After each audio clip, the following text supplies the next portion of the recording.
Our guest today has been sketching for years, and in doing so has helped solve some of the most important high-profile cases in recent years for the NYPD. He's a veteran who continues to live his service and purpose together. Plus, he's a huge Star Wars fan. That comes through in his art, and we get to geek out a little talking the wars. Let's meet Matt Rendar of Battle Tribe on this episode of Pick Up the Six podcast.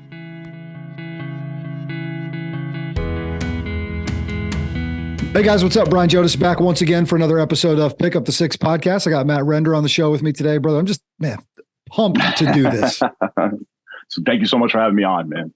Yeah, man. It's my pleasure. Lowell Copper to 56 Brave popped me a note and was like, hey, you tracking this guy?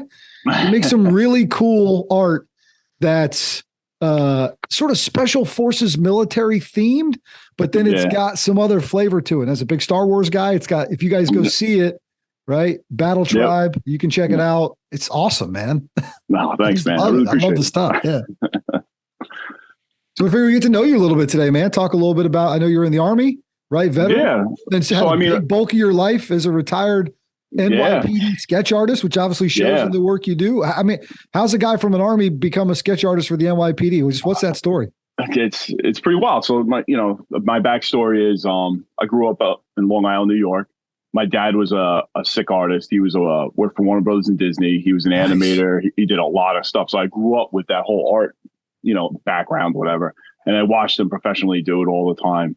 And then, but I never thought it was going to be a career. It was always feast and famine. He would do good, then he'd do bad. So I'm kind of like, I didn't really know. Also, too, growing up, my grandfather was a World War II dive bomber pilot in the Pacific. So I grew up with that whole World War. Yeah, and his brother was a B-17 navigator, and he got killed over Germany. Wow. So I grew up. Yeah, it was so like had a like very grounded World War II, growing up and everything. Yeah, dude. So, we used to get to sit around the table at my grandfather's house, and he would tell stories. He was on a Navy destroyer in the Pacific, so those guys might have been over there. Same time, same theater, or similar places, which is pretty cool. Wild. Like it's horrible. He passed away, unfortunately, in 2006. But I wish I could have gotten more stories out of him. But he told me a lot of stories, and very vibrant, and very explained them. He would go in that movie that came out a couple of years ago, Midway. The main character flies the plane he flew, the McDouglas Dauntless. Oh, nice. And so it was really cool seeing, lined up with some of the stories, because they would guide the bombs and they'd come flying in, drop them, and then fly out. But so I grew up with that whole, I was very into the military and stuff at a young age. So I get out of high school. I really don't know what I'm doing and stuff. 9/11 happens, and I was just kind of like hanging out doing nothing. And I just felt that call to go sign up and like get into it. That was like my Pearl Harbor amongst many people in America. Sure. It was like, I'm not doing anything. I need to get into the fight. So obviously by the time the training and stuff was all done, Iraq was getting ready to kick off. So I went to 3rd Infantry Division at Fort Stewart, Georgia, and they were the first ones in for the invasion. So I didn't get there in time for the invasion. I was in 1st Brigade. 1st Brigade got there, I think, in like January, and the invasion kicked off like March 19th. I didn't get there until later in April as a replacement for people that were killed or had emergencies and had to go home. So I joined my unit, and I did my first tour in Iraq in 2003 for OIF-1. So pretty cool, pretty wild, pretty eye-opening, right, man? From Long Island, you walk into that. Yeah, but and especially like I was like in the Vietnam movies, I was like the new guy. Everyone's like, "Who's this guy?" But everybody was very nice to me. I had a good time. I really didn't see anything too much over there. Finished up the tour with them, and we all got back. As we were leaving, the insurgency was just starting to kick off. Like first Armor Division was taking over. And they were starting to get the IEDs and stuff, and like the insurgency was starting to figure out. So after the initial invasion, it kind of like calmed down to like a little bit of skirmishes and stuff, and then I leave, and then the insurgency starts to breed. 2004 was pretty much my brigade train up for the next deployment. And 2005 is I went back again. I ended up going to Samar, Iraq, and that was like the blood and guts tour of when I was in the military. So pretty wild. So just go back in time for a second. When I got back from Iraq the first time, one of my friends, he was a sergeant. he was like, yo, the NYPD is giving out an exam at the officers club. So they sent recruiters down to Fort Stewart, Georgia to give out the test. So I was like, yeah, kind of like blowing him off. He's like, no, we need to take this. I'm like, okay. I'm glad I listened to him. So I went, took the test. They sent me my score. They're like, get a CO to sign a deferment for you. So when you get out, just give us a call and you can start the process. So that happened in 2004. I go to Iraq, go through all that, come back January of 2006. I end up getting out of the military in April. Literally, I'm in my car driving up I-95. I call NYPD, started the investigation. 3 days later, I was in the academy in 3 months. Wow. It was like that, hit the ground running, not even couldn't even take a breath. I was like, yeah, no kidding. In it. So, but that's how I got right into the NYPD. So did you feel the same kind of sense of duty? I got to think a kid from Long Island, 9/11 happens, obviously changes the world forever. And you're like, all right, let me go sign up again to fight there. And then at the same time, it's like, you feel like you military and NYPD and FDNY kind of joined at the hip in a sense, in that post 9/11 work, right? Did you have a similar sense of service as it related to going to do that next? No, absolutely. It's just, I guess it's like a trend in like my story is just like just continuing, service and stuff like that. And I know a lot of people in the military that never were police officers and stuff like that and wore patches like NYPD emergency service, NYPD patches, FDNY patches, for the invasion of Afghanistan, That's Iraq right. and stuff. Right. So big, they lost a lot of guys, Yeah, you think about Medal of Honor recipient Mike Murphy, Operation Red Wings. Yeah, wearing those kind of patches in the battle. That's right. He lived the town over for me. I actually met his mother on a VA. I went to the VA in Long Island and met his mother.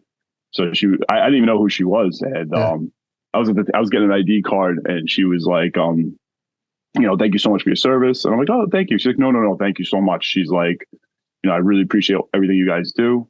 She's like, my son was a Navy SEAL and lost his life in Afghanistan. And I was just like, you're starting to add it up. You're starting to add it up. Yeah, you're starting to add it up.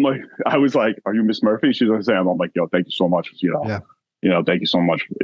Your son's service and like everything. And that was a real touching moment. But as soon as she said those two things, I was like, I knew exactly who she was. But it was we've had his dad on the show here, and he's an incredible guy as well. And their perspective is pretty amazing. Yeah, given what happened to them. So yeah, I believe they have a museum there. They do. I haven't visited yet. Yeah, I think just open it up probably within the last year or so. Summer. Relatively new, which is pretty incredible. And yeah, it was an honor for us to be able to sit and talk with him. What's your family thinking? Because it's like, man, we just got you back from Iraq, right? Like you survived a couple tours. Now you want to go join the NYPD. Like that doesn't come without risk. Yeah, no, they were there for me, supportive and stuff. But it definitely is very stressful, especially my mother. But end of the day, someone who's going to do it. So, my son just enlisted for the Army, and he got an option 40 Ranger contract, and he's leaving in July. Awesome, it's just like it's really seeing somebody say, and it wasn't me pushing him or anything. I told him, I'm like, yo, man, it's gonna be a shit show, and like this is all you. Like that's it. Right. You're all alone, and you're gonna friggin' have to make it on your own. But just to see people still, raise their hand and get involved because only a certain amount of people do. Yeah. So listen, man. Obviously, given your dad's background and experience, I mean, were you a sketch artist? Were you a kid, and even coming up through the Army, right? Pad, charcoals, pens, pencils, right? Like, were you kind of always in that space, or is that something that developed once you got into the police force? Absolutely. So I got the talent from him, obviously. Just drawing, seeing him I remember just getting the chill of watching him draw something and something come alive and everything. And I always drew. And one of the things that, I got really good with my hand-eye coordination. When I was a kid, when you were a kid, they didn't really have posters of like everything you liked. Posters were kind of like rare. So I would want to I want this thing big. So I'd do like a big drawing. So that was always getting that eye-hand coordination was always that. But I always drew. I did art in high school. I'd make my own like comic books and characters and stuff. And I always did it as a hobby. And I even, I drew when I was in Iraq. I had a sketchbook and I would draw and stuff. And I just kept it, but I never thought in a million years it would be a part of my career, like being a professional artist. So how does that work out, right? So I mean, you go through basically into the police academy, right, to join NYPD. Yeah. I mean, are they screening you to find out that's a skill set? No, are you like, hey, here's something I can do pretty good. I might be able to, use when this. When you go through, they do look at your background and stuff. So like, I was in the infantry, so they had all that stuff like heavy weapons expert and all this, crap. But like artistic, not really. So what happened was I was a cop for 8 years on the street. So I did patrol, just working the beat, just working the beat. I did plain clothes sometimes, like I would do the whole thing. I had an army buddy who was like, hey, would you want to do an interview with Tom Brokaw for American Movie Classics? I was like, yes. So I did a little interview on American Movie Classics with Tom Brokaw. When I was there, I met somebody who knew about the sketch artist unit. And he's like, yo, your boy says you're a sick artist. My friend, he's like a first grade detective at this sketch artist unit. I'm like, what? He's like, it's only a 3-man unit. I'll give him a call. You go, and we'll see what's up. Yeah. I'm like, yeah. I'm like, absolutely. So he called. So the sketch artist detective called me. And his guy, Juan Perez, awesome dude. He's like, hey, what's up, man? He's like, my boy said you got some talent. You want to come down, bring your portfolio, and we'll schedule you to take an art test. Like, we're not looking for somebody now because there's only 3 of us, and you have to wait for one of us to retire. I mean, die, But right. But we'll definitely take a look at your stuff. So that's the one thing. I have no formal college education with art and everything. The one thing really good about that is they work you up to having a really good portfolio. My portfolio was just like the stuff I kind of slapped together. You had worked on. Yeah. Which is like whatever. It was all right, whatever. So I bring that in there, and he's looking at it. He's like, all right, it's all right. So he's being nice. So what happened was he scheduled me for an art test. So I did the art. So I come in. He's like, all right, you're going to come in on a Thursday. I come in Thursday. I do the art test. Yeah, very, very stressful. So. But what do they have you do during that? I'll tell you. So the thing about the art test is like you screw up, you're done. Like you look like you're never like, oh great, this guy can't draw with the shit. And they're like, you could talk the biggest game in the entire world, but if you draw, they got to see it. They got to see it. So it was 4 parts. The first part was you had to draw a photograph dead on. No big deal. So they give you a really not a problem. But I'm still sweating though. Like I'm drawing my whole life, and I'm like trying to get it like on point. Get that. The second one is the bread and butter of the sketch artist is composite sketches, where somebody describes what somebody looks like, and they pick out photos with different pieces that resemble what the guy look like. So here's the eyes, here's the nose, here's the lips. So they give you 2 photographs, and you have to combine elements to make a person. So you need a knowledge of anatomy, placement, all that stuff. You show the drawing, like, okay, that looks like the guy. The third part is the test giver has a photograph of what the guy looks like. You can't see it. You can't use any references. You can ask him any question you want, and you have to draw the guy from your mind. Jeez. Yeah. So like, does he have a mustache? Is he a male white, male Hispanic, male black? Glasses, this and that. And then they take it and they flip them and they see how close they are. So then the fourth part. You don't have that one, do you still? Oh, I do. I have it. Yeah. I can take it out. I'll send it to you. Yeah. So it's funny. It's funny. I had my lieutenant. We were testing for new artists like a while ago, just to get some people up. And my test got taken out of like the cabinet, and lieutenant's like, "Oh, this is actually pretty good." I'm like, "I got the job, guy." Like, you think I've been bullshit my whole life? It's so funny. But it's a tough test. Oh, so the fourth part is they have 2 people. I worked at police headquarters, so they have 2 people in the building that don't know each other. Blind, come up to them, backs turned, they flip, they look. They both walk away. One person's the victim. The one person has to explain to you what he looks like. Oh my God. In like a moment. And like, they give you like 2 minutes. So it's like 60 seconds, boom, out. And then they show you. So you do the drawing, and then the person walks in the room. So, but that's more of a real scenario, because most people only see people for a second or 2, and they have to describe them, and you have to relax them. And like, it's all about, rapport with the person. Like if they're comfortable, because if they don't like you, they're not telling you, you're going to miss like that scar, like that one detail that's going to separate that guy from everybody else out there. It's so important. Yeah. But, so I did all that in 2011, and they're like, you did really good, man. When I retire, we'll hit you up. So they gave me a call in 2013. So I went, I was still back to the street. Just regular working, right? Yeah. That's it, answering calls and running around. And then in 2013, they called me up. They're like, he's retiring. He put his papers in, come down. So I came down like, all right, this is going to happen. Your desk is going to be here. I'm like, all right, cool. Like 2 weeks later, he pulled his papers. What? So I was like, ah. So he went, he continued to work there. And then I got a call in the end of 2014 that he put his paperwork in to retire. I was like it's like Tom Brady. We're recording this. We're recording this episode on the day that Tom Brady has retired yet again. And we'll see if this one sticks. It's crazy. Yeah. So but it wasn't time for him. Yeah. So then he retired. So he retired the end of 2014 in January 15. I had some surgery. I was out sick, and I got not hand surgery, right? No, face. No. So I was out, and I get a phone call from all my buddies at work, and they're like, "You got it, motherfucker!" Yeah, nice. So I did cartwheels. Dude, what a long journey, man, to finally get there, though. After all that, it was awesome. So you talked about having sketched out like hundreds of sketches, all kinds of crimes. I mean, tough stuff, right? Homicide, rape, robbery, all that. Do you remember the first one? Was there like a first one where you had to? So I did a couple, but like my first one I really remember was there was a what do you call it a nanny, I guess, right, pushing watching two kids in Central Park, and I believe one was like 5, one was like 2 years old, and she was pushing in a swing set, and out of the bushes a disturbed woman comes out and just snatches the 5-year-old and runs away. Oh my God. So she chases the woman down, manages to catch up to her, and wrestles the kid from this woman who was trying to steal this kid. So they bring her in. She was an au pair. So she comes in.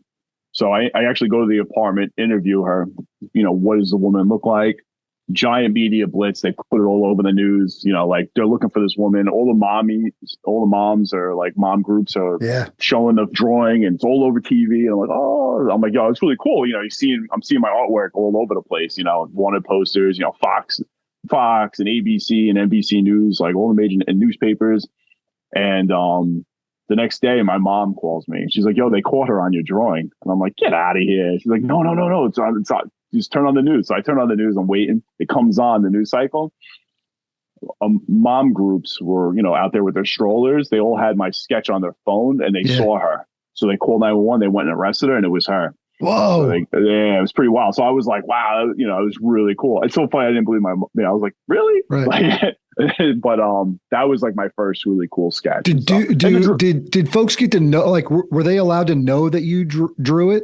If you look at all the drawings, you'll see a name next to it. So there's only 3 artists, so you'll see a name next to it who did it. So if you see Klein, that's me, and you'll see it. But it's just a little circle. Yeah. But it's pretty wild though. Seeing it big. You work on it for so long, and you're doing it, and that face. Dude, it's an integral part of the process. Yeah. Like without that, they probably don't get her. If you're just looking based on description, not being able to see something. Yeah. And that's a different time where there's just not cameras everywhere too. So that's the thing. So obviously throughout the years, the workload has come down just because of technology. There's just camera footage everywhere, but there's still lots of places where there's not. And that's when, they need an answer. The victims deserve an answer. So they grabbed the sketch artist. I would fly in and get the sketch done as fast as I could and get it up there and get the detectives who do like the real deal. They're out there, be able to help them. Are you doing this all in sort of New York City proper? Or are you traveling around some to do some of this work? No, I did. I've done I never left the state. I went upstate a couple times, but I helped other jurisdictions, but most of it was through emails and stuff. Like I did a lot of what do you call it? DOA reconstructions, where there's a dead person that can't show their face, or they're heavily decomposed. So I put them together. I've done that for other agencies, but mostly through email. But there's been a couple times I did a cold case where I had to go to a prison where a person that witnessed the crime was a prisoner. We brought him out of main population. I did a sketch with him. Like I've done different stuff, but most of it was in police headquarters. Sometimes too, also if the victim's hurt, Yeah. we'll go to the see him in the hospital. hospital. Yeah. Yeah. Like I had a case like that where a corrections officer got shot and I went to his bedside and did a sketch and everything. Let me ask you a tough question, man. So, going into combat, right? You mentioned that second tour, pretty intense. How does that prepare you for some of those moments where you've got to see some things that most folks should never have to probably see if you're doing a reconstruction or DOA or something like that? I mean, did that prepare you for some of those moments? Yeah. I saw a lot of grizzly. Being a cop, it's cool, because I've seen both worlds. I went through the training of both, and I've been in really bad in Iraq and really bad in the city. And what do you call it? I mean, yeah, 100%. Me personally, this is not everybody, but I'm glad I had the military experience before I became a police officer. But being a police officer, if you've done your time, you've seen enough grisly stuff. I did midnights, so unfortunately saw a lot of people that passed away in different forms and homicides and stuff like that. But it's all kind of the same. But I'm glad I had that prior experience. So. Sure. All right, so that first one you talk about, right, ends that's a success story, right? They got her. Yeah, it's awesome. Yep.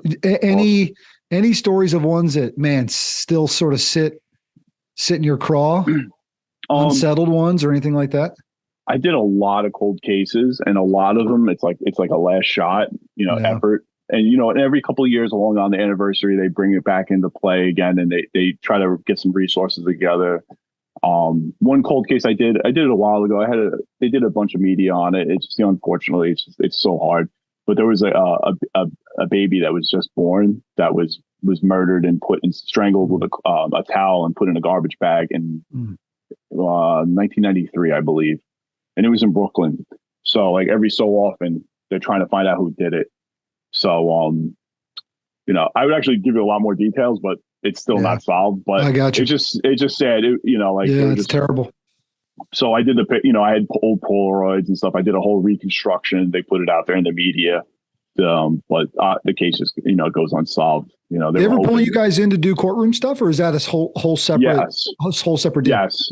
So the thing is, I've been notified a couple times for court. I actually had one case that was coming up. I was getting ready to go, but they either plea or they just call it off at the last second. I've never had to go. So and sort of do that, get that real time sketch, right? Where they're kind of Well, the last big case I just had when I left, I was supposed to go to court. I was all excited, and then that Tuesday, he pled out. I was like, oh, that was all. But all right, so you've officially hung up the pad and pen and paper on that side of things. When did you retire from NYPD? December 31st. Man, just done. I know. This is my congratulations, bro, on a hell of a career, man. And really, thank you, our listeners too. Appreciate it for all that you've been asked to do on behalf of our country and that great city. Still great city, I think. Right? Man, thanks for just being able to do that. All right. So, at what point you're like, I want to keep this going, right? I want to keep my art going, right? That comes through this brand that's called Battle Tribe. So, just how long? I mean, have you been working on that stuff for a while? And you're like, good going. Yeah. Tell me the history of that. So in 28, I've always been doing my art, like my own side art on the side. And 2018, I was kind of like, let me kind of like put it under an umbrella. They'll make it noticeable and everything. So I came up with the idea of this. I was trying to come up with like a catchy name and everything. So Battle Tribe. I was like, all right. Yeah, so sounds badass. That's great. Yep. It was funny. Last night I was talking about my wife. I'm like, yeah, it's really grown. Because me and her, I was like, Battle Tribe. And I just wanted it to be a way of getting my art out there, also monetizing it, and just get it out there and stuff. But I also wanted to be kind of like my lifestyle, so like whatever I'm into. So I'm not like forced into drawing and doing stuff like it's just like what I want out there, stuff you like. Exactly, and that's what makes it just keep going and going, because it's just kind of like it's like the rabbit hole. Like, where do I want to go? What I'm working on, like everything. And that's another thing too, is like not everything's the same. You'll see art that goes in different directions. Some stuff it's a little more fine art, and then more pop art and more comic booky. It's just kind of like whatever I'm in, I put it out there, and people enjoy it. They don't, but it's out there. Well, I love it, man. The first time I flipped your page on Instagram, and I see a soft guy with a stormtrooper helmet on. I'm like, shit hot. This is right up my alley. Like, this is great. So that it's got a really cool look. It's got a real kind of vibe to it, which I think is cool, gritty. Yeah. But then the way you've just combined things, and obviously must love, right? Like, you got to be a big Star Wars guy if you're, absolutely. If you're folding all that in there. You're combining things and like, and they work well together. Yeah. That was the one picture I did. It's called Up to No Good. It's a bunch of stormtroopers all hanging out. But that was like the first one that really kicked it off. And what happened was, everyone was doing like, and they still do. There's no offense. I do it too. Everybody does operator skeletons. Yep. Right. Yeah. Yep. So I'm like, all right, cool. And I like it. And it's like, but it's a little overdone, whatever. It's fine. But the one thing skeletons have become a little overdone. Like, I don't need another logo with a freaking skull on it. Like, we got it. Nods and night vision and skull. And I've done it too. Right. So, but the thing is, I like about that, the skeleton with like the soldier thing, it's the color palette. That's right. So you have all the greens and browns and then a stark white. So that's why I was like, let me put a stormtrooper helmet on a tactical guy. But the thing is, it looks kind of goofy. It's very goofy. But if you do it gritty and dirty and you have like kill markings and everything like that, then it becomes believable. So then I just did that one picture, and a friend reached out to me. He's like, yo, that's freaking awesome. Do you mind if I put that on Reddit? And I was like, yeah, sure. So he put it on Reddit, and it had like 60,000 likes in a day. Damn. And that was it. So I was like, oh, nice. So I just kept doing stuff like that, and it just, just growing and growing. Stormtroopers, Mandalorians. He's got the Dark Lord of the Sith, Darth Vader on there. I mean, it's all good stuff. I'm flipping through it right now just because I'm like, I want to look at more of it. Like, man, this stuff is so good. This Ahsoka one I'm going to need for my kids. My daughters. Absolutely. Big. Yeah, absolutely. Well, I mean, like, you think about like, we'll Star Wars out for a second. Do you listen to Rebel Force Radio at all? Once in a while. You got to get on with these guys. They'd love you. Yeah. They have artists on all the time that make this stuff. Check it out. We need to send you over to those guys because they're great. Anyways, the progression of the Star Wars universe is a lot of stuff has happened. And, you think about animated series, and the Clone Wars wasn't really met with a lot of love at the beginning, but then they were able to develop it. And this Ahsoka character, my kids, absolutely. I have 2 daughters. They love her. Yeah. They love her. Awesome. And she looks great in animation. I think they did a pretty damn good job in live action. That was the big test. Yeah. That was the big test when she showed up for the first time. It looked pretty good. Awesome. Looked pretty good. Season 2 of Mandalorian is fantastic. So good. Incredible. Well, this picture you got where she battle night. Yeah. And she's got perfect posture. She's kind of kitted up. And it looks like the Rosario Dawson version of her, which is good. So. Yes. Yeah. I love it, man. You guys got to go check it out. Matt's Instagram is Matt Rendar, Rendar. Is there another one for Battle Tribe, or is that the best place for folks to go find that stuff? That's the best place to go. Yeah. I have a couple other pages that are like fallback pages in case the world just in case. Ends, but no shit, man. So what's been some of your favorite stuff to work on and create? Like I know this is so everything now. Yeah. I mean, it's all good. Like I've done obviously stickers, t-shirts, camouflage patterns. I've done the action figures. You ever seen those? Those are pretty wild. Yeah. I did what do you call it? Canvas art, posters. I've done lots of different collaborations with companies. I've been enjoying a lot now doing like the quick little animations with my art and stuff. So like here's a piece of art. Like all the art I do, I try to make it have a lot of action and detail going on. Yep. So by doing like a quick video with music and stuff, I just think it gives you like a little, like an action piece that draws you into the picture, and then you could see, you see the final art, and I think that's kind of cool. Yep. Just doing like that little, but I'm trying to think. I have literally a dry erase board with all my projects. And you just come up with ideas. That's it. So like I retired, but I'm when's your midnight oil here? Yeah. When are you cruising? Are you early morning? Are you late night? Right. Like as an artist, what works for you? So when I retired, I was scared. Like, am I not going to do anything anymore? Am I going to lose that edge? And nope, I draw a lot at night.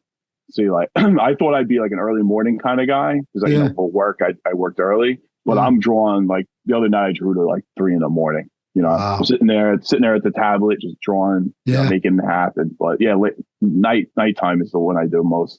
How has technology changed since you started this process? Because there's so many apps and platforms and right digital tablets and all that. Yeah. Right. Well, I'll tell you straight up though, the iPad just made it everything. I got an iPad Pro like for my birthday and like in the summer of 2018 and just hit the ground running without learning it. It is That's so awesome. amazing. That's the thing too, is, you know, traditional art, it's awesome. A lot of respect. It's so much time consuming, so much work. And you can leverage technology just to make really incredible pieces. For somebody like that's doing, you know, like I was balancing a career, you know, marriage, children, everything else, friends, this and that. I just, you know, just for me personally, to have that, I can get in there and like a fraction of the time, I can make great artwork is really, really awesome. And because originally you would have to, so I'll give you an example. Let's say you're doing like dudes, a helicopter, a sky, and buildings on fire. You had to plan that all out. And this is no disrespect to the people that do it. You know, it's just for me doing the digital. So I could draw all those elements and then I can change the composition. I can do this, I could do that. Oh, I really don't like this anymore. I could throw it in the background. I could change the opacity, the color, shape. Like you just have all these tools that just take, you know, a lot of the timing out of it. You can just, it's almost like you're not even drawing. It's like you're sculpting the image inside, you know, the tablet computer, you know, whatever you're working on, but it decreases the time needed. Yeah. Yeah, dude. I mean, it looks great. The Etsy store, right? Etsy.com/shop Battle Tribe. Yep. You guys just go on Etsy, search it up, right? You'll see it. Matt Rendar, Rendar is at Instagram, so you can follow there. Who are all these good fellas you're hanging out with here? Oh, what's going on over there? I see some track suits. I'm like, that's my crew. Is that the Gabagool crew? Yeah, you know it, man. That's exactly what it is. Sure. No, for the last 2 years, I've had the privilege to go Cry Precision, awesome military company. So I've done artwork for them they have a charity. They do a SHOT Show for Warriors Heart and some other veterans. Nice. So I was getting invited out there, but there's a good group of friends I go with. So when we go out to one of the after parties, we dress different. God, I love it, man. This year's outfit was Joey Bag of Donuts. That's it. That's right. 90s so Sopranos. Yeah. You know? I just started rewatching. I mean, I've seen The Sopranos, I don't know, 1,000 times. I just racked it back and started again from the beginning. God, those early episodes, they're so good, man. They're so good. Oh, good. It's funny though. Spot on. There's that's what it is like you want, like, there's so much content out there flying at you, and you're just like this. Like me and my wife go back to the well, 10 though. Minutes, when you go back to the well, you realize, like, really that good show. TV. I mean, really good. They're hitting every episode. It's great. Yeah, there's another great show you got to watch. It's very like niche, but I think you'll enjoy it. It's only 3 seasons. Episodes are like 20 minutes long. Mr. In Between. Okay, it's an Australian hitman show. There's like 3 seasons. It's on Hulu or FX. Fantastic. Okay. We rewatched that too, and we're like, it's like a fine wine. We're just like, so good. Just the acting and just like writing. On it. All right. 2 rapid fires. Maybe a couple. We'll see what happens. Oh, I'm horrible at this one. Han shot first. There's no doubt, right? Oh, 100%. 100%. Why wouldn't he? It's so detrimental to his character, you know, like, it just like 100% he would shoot first. It's just like, he's like that dark guy. You just don't know, you know, like, that's right. It's the same thing too. It's, I don't want to go down this rabbit hole, but you compare Boba Fett in the Book of Boba to Andor. Like, Andor's a fantastic show. So I'll tell you what, the first couple episodes, I was like, I don't know if they're going to be able to keep me. I felt like it was a little slow to build the world building. But then when you get into it, you're like, oh, that was all with intentionality, and it was done really, really well. And man, that show hit its stride. Andy Serkis, absolutely incredible in the middle of that thing. Like, I mean, I'm with you. I can't wait for the next round of it to see what's next. It's really good. The one thing I like being a Star Wars fan, there's a lot of like boring stuff in it, but I was eating it up. Yeah, but like, it's good. That's I'm with you. Him eating breakfast, you know, like asking for a coffee, you know, another curse word. You know, the first Star Wars booty call, like, you know, there's all these like little details that I was like, oh my God, you know. There was big rumors that she was going to drop an F-bomb on one of those last episodes. I think there was, and they cut it. When she says fight the Empire. The Empire, yeah. Well, yeah, listen, more power to them. Also, too, the stormtroopers are shooting people. They were hitting everybody. Crazy. And then like one of the protesters jumps on the stormtrooper's back, and the other stormtrooper shoots him off the back. You know, if that was an Ewok, I don't know. Pretty good shots at that point. Favorite Star Wars character? Oh man, that's a hard one. It's hard because you can't say like Han Solo, Luke Skywalker, sure. and stuff. Oh, I would. You can say Luke Skywalker. That's what I would say. Obi-Wan Kenobi. No, I got to be different. And see, everybody feels like they got to be different. You could just go with your heart too, or maybe just one that had the biggest impact on you. Oh, I'll give you one. Obscure, very obscure. He's not my favorite, but he's General Veers, man. Simple guy, man. Simple guy. You know? Simple guy. In the original, he gets killed. Is not, you know. Yeah. I like General Veers. He's cool. He's just a normal. I like the normal guys. That's why I love like Rogue One and Endor. It's just regular people. You know, like you don't have they nailed it. Well, listen, and a guy with your background and the art in which you create, I got to think Rogue One as a legit Star Wars war movie, right? Battle movie has got to be pretty high in the rankings for you. And a lot of people absolutely really love it. And I do too. And again, the backstory in which it outlines is pretty incredible. And then Darth Vader just goes absolutely Wolverine berserk at the end of that movie. And it was awesome. Fantastic. Awesome. And it's, and you know, the backstory with that movie, like the movie, this is whatever, from what I've heard, whatever, the movie was a bit of a mess. And then Tony Gilroy was brought in to reshoot, pieced it all back together. And he said it too. And he's like, I'm not really a Star Wars fan. It just kind of, you know, put it back together, but made it what it is. Probably should have had him help on Solo because that thing was a mess. Yeah, well, that's the same thing too. Is they had the Lego movie directors. Yeah, they pulled them, and then they had they salvaged it. I think the best they could, but yeah. How do you? Where do you come down on all the sequel stuff? So this is where I lose fans. No.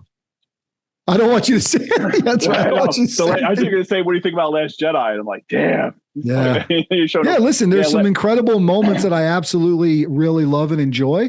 And there's some stuff that I'm like, I don't know what the hell they're doing. There's some credible moments in The Rise of Skywalker that I absolutely love and enjoy. Oh, Ben's character arc and redemption and the way he saves Rey and all that, and Rey fighting Palpatine at the end, I freaking loved it. Like that all was great. And then there's some wacky stuff to where I'm like, what? The connectivity doesn't work here. First of all, like, there was things I really liked. I'll be honest. I walked out Last Jedi, like, oh, that was awesome. And then like I kind of felt the same way too. In the moment, I was like, that was pretty cool. And as the day went on, I was like, I remember seeing Phantom Menace day one back in like '99. I cut school. I was like, this movie's awesome. And then as the day went on, me and my friends were like, it wasn't awesome. I was the same way. I went and saw it at midnight, right? And it was on fire for it. But it's aged incredibly well. Yeah. I think so, at least. But like the real quick thing with Last Jedi though is like, I know it sounds horrible and people don't hate me, but like Last Jedi, the whole thing with Luke Skywalker obviously is the big thing. Yeah, it's bullshit. I know, but it didn't bother me at first. The reason why is because it was the same exact story arc as Yoda and Obi-Wan. They're both and like, you know, they were all trained. Like Luke wasn't even like really trained. Like you had the best Jedi. I know, but that's why he's supposed to be different.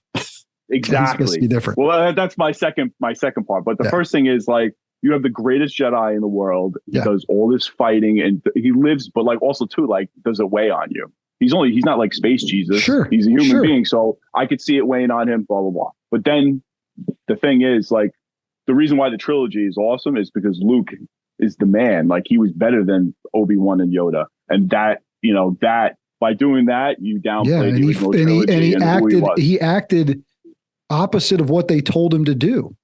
Yeah. And then in that movie, he kind of does what everybody would sort of expect him to do. And I think not to go too far down, because we could do an hour and a half on this. Oh, I think the reason why at the beginning I was excited about was I was just happy to see him. I was happy to see him in the movie, like, because we didn't get him at all in The Force Awakens, except for at the end. And then, so I was just so glad to see him back.